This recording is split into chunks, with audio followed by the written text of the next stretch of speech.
Okay. Thanks. Good afternoon, everyone. Welcome to the talk. Last talk before the coffee break. That's good. The work I'm going to present today is an air quality study that was done in the holy city of Mecca in Saudi Arabia during the annual Hajj pilgrimage in 2012. This is work that was funded by the King Abdulaziz University in Jeddah.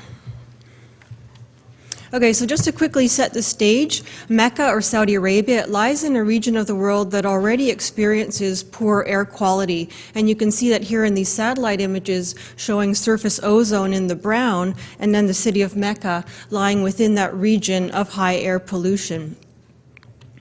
So what is Hajj? It's the holy pilgrimage of Islam. It's one of the world's largest religious pilgrimages. In 2012, the Hajj that we studied, between 3 and 4 million pilgrims came to Mecca and participated in the Hajj. So the best analogy I can think of is here at AGU, where many of us have been coming for a number of years. It seems to get worse every year. I'm told that there's between 20 and 25,000 participants this year. So Mecca has a population of about 1.7 million. It would be like a city about twice the size of San Francisco, hosting not just 20 or 25,000 people, but the entire population of Los Angeles, having everyone come at more or less the same time. They need to be received and accommodated, plus they all need to visit the same sites at exactly the same time. So the logistics are huge. Oh, sorry, I'll quickly say, the photo in the bottom right was taken during the 2012 Hajj, and you can see the smog in the background. One of my colleagues described the air as suffocating. Okay, so just to give you a quick sense of the pilgrimage route, it extends about 20 kilometers to the east of Mecca, and it's a 4 or 5 day round trip journey that the pilgrims make. So they start at the Grand Mosque in Mecca, and then they spend their first night in Mina in this tent city. Many of the tents are air conditioned. Then they make their way to Arafat, where they spend the day, and then travel to Muzdalifa and spend the night under the open stars, under the open sky. And this is one of the peak times for traffic and congestion. And then they spend another night in Mina before returning to Mecca. Okay, in terms of logistics, there are buses that transport the pilgrims among the various holy sites, and you can see the congestion both along the pilgrimage route and within the city of Mecca. To ease some of the congestion, Mecca is a city of tunnels. Some of the tunnels are pedestrian only, some are vehicle only, but some, like in this photo, are shared between vehicles and pedestrians. This is the tunnel that leads to the Grand Mosque, and as you can imagine, during Hajj, it's congested, it's crowded. Our concern is not only for the pilgrims in the tunnel, but also for people like police, hotel workers, and volunteers who might spend their entire shifts or several hours at a time in those tunnels, but also exposed to the fumes from the cars. Okay, so the air sampling campaign that was done in 2012, it was not only in Mecca and along the pilgrimage route, but throughout Western Saudi Arabia. Some of you might have seen some of the posters yesterday that presented some of the regional findings. We're going to focus in on these Mecca findings. Those of you familiar with our group at UC Irvine will recognize our stainless steel canisters that we use for air sampling. So they're conditioned, evacuated 2-liter canisters, and to collect a sample, you remove the cap, you open the bellows valve, and air enters into the vacuum of the can over a period of about 1 minute. So it's a quick grab sample. By the way, just the photo, it's not of smog, it's of a fire at a landfill in Mecca, but I'm just using it to show you the sampling technique. So this was done over the Hajj period in October 2012, and then the study was more or less repeated again 6 months later in April 2013 when Hajj was not occurring, just for comparison. Okay, so all those canisters were returned to our laboratory at UC Irvine and analyzed for carbon monoxide and about 100 different volatile organic compounds, or VOCs, using gas chromatography, which is a well-established technique for these kinds of measurements. Okay, so this slide is summarizing the key findings from the study, so we'll take a minute just orient ourselves to what it shows. The graph on the left is showing the Hajj data. The graph on the right is showing the non-Hajj data 6 months later. There's 4 categories in each graph. The Saudi background, which is basically the lowest 10th percentile of data from that larger regional study in Western Saudi Arabia. Mecca is urban samples within Mecca, but not the tunnels. And then pilgrimage is the air samples collected along the pilgrimage route that extended to the east of Mecca. And then finally tunnels, air samples collected in the tunnels. So we'll start with the orange on the bottom, which is methane. That's a long-lived, well-mixed gas. We don't see it varying much sort of at this sort of coarse level. We did a finer analysis, and we did not find evidence for natural gas leakage. By contrast to that, if we look at the green, which is carbon monoxide, a combustion tracer, you can certainly see it elevated, especially along the pilgrimage route during Hajj, and especially in the tunnels of Mecca during Hajj. And then finally, the blue is non-methane hydrocarbons, and you can also see them accumulating in the tunnels of Mecca during Hajj. So we can take a closer look at this blue bar and see which individual components or hydrocarbons are contributing to it. There's many ways to plot this up, and what I'm showing you here is maximum concentrations of the study in descending order, and it sort of doesn't matter how you look at it. Isopentane is the gas that's really standing out to us. It was the most abundant non-methane hydrocarbon of the study. It's associated with gasoline evaporation, and so we're seeing concentrations in excess of a part per million in the tunnels.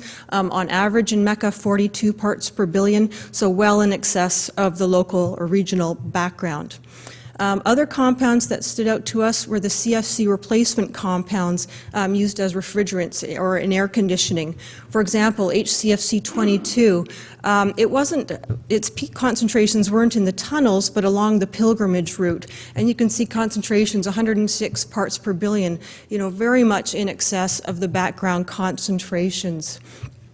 My colleague yesterday, Dr. Siddique, who's in the audience, told me he investigated the causes of these high levels. We know it's an air conditioning coolant, but he found during this past Hajj in 2014 that when the temporary air conditioners are no longer needed, they're just emptied or leaked, and so that might be causing these spikes that we're seeing. Okay, some of you might have caught Barbara Barletta's poster yesterday where she did a comparison among different cities. And so here I'm showing the Mecca data, both Hajj and non-Hajj, in the warm colors. So not the tunnel samples, just the urban samples in Mecca. And comparing that to some studies we did in Pakistan, in Karachi in light green, and then in Lahore in darker green. Lahore is one of the most densely populated cities in the world. And what I want to show you is that if you look at combustion tracers, things like carbon monoxide, ethane, and so forth, as high as they were in Mecca, they were even more concentrated in our Pakistan samples. By contrast to that, if you look at the tracers of gasoline evaporation, like isopentane or trans-2-pentene, it's the reverse. The concentrations are relatively higher in Mecca than in our Pakistan city samples.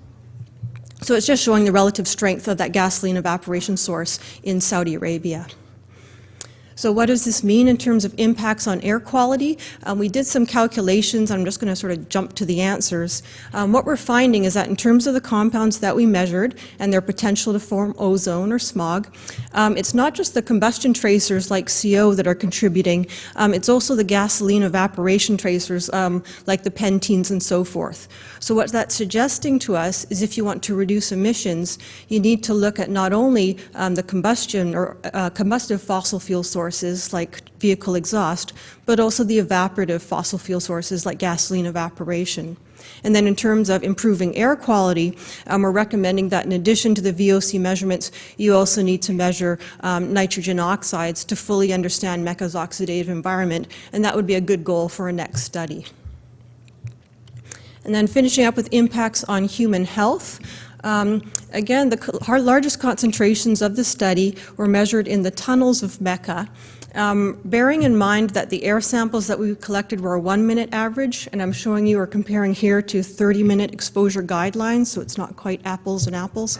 Having said that, we did measure exceedances of the exposure guidelines in the tunnels, and that leads us to concerns about human health in terms of headaches, dizziness, nausea for carbon monoxide, also elevated risk of heart failure, especially on the same day of exposure.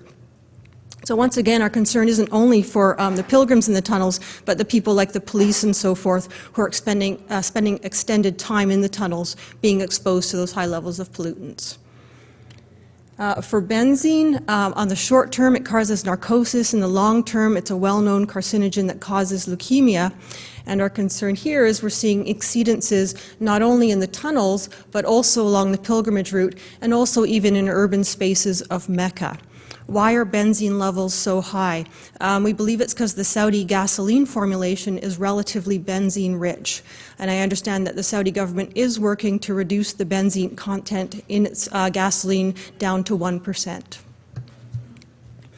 Okay, so finally, some recommendations for strategies to reduce VOC emissions and exposure.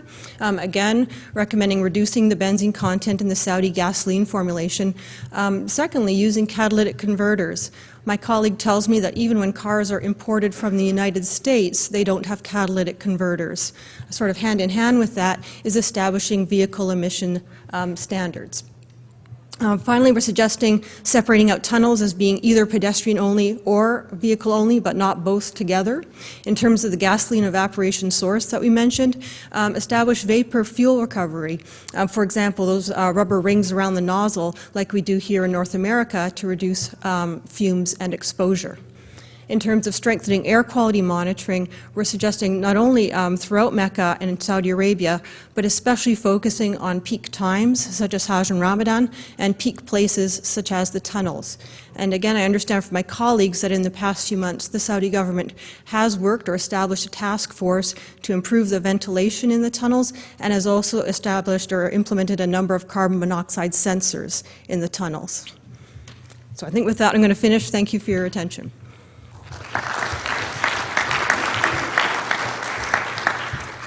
Now, question time.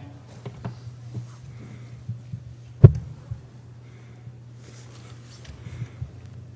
wonder what's the quality of the fuel, petrol fuel, and what is the emission and control from their vehicle fleet? Are they up to the Western standard? And quality of the fuel and how about tailpipe emissions? Okay. I have colleagues here who can sort of add to my answer if it's not sufficient. For the quality of the fuel, I gather it's high benzene content and high sulfur content. I believe the benzene content right now is about 5%, and I understand also high sulfur content. For tailpipe emissions, I believe there are effectively no emission control standards coming out of the tailpipe. Visually, you can see the smoke coming out of the tailpipe, so it's not clean burning. Okay.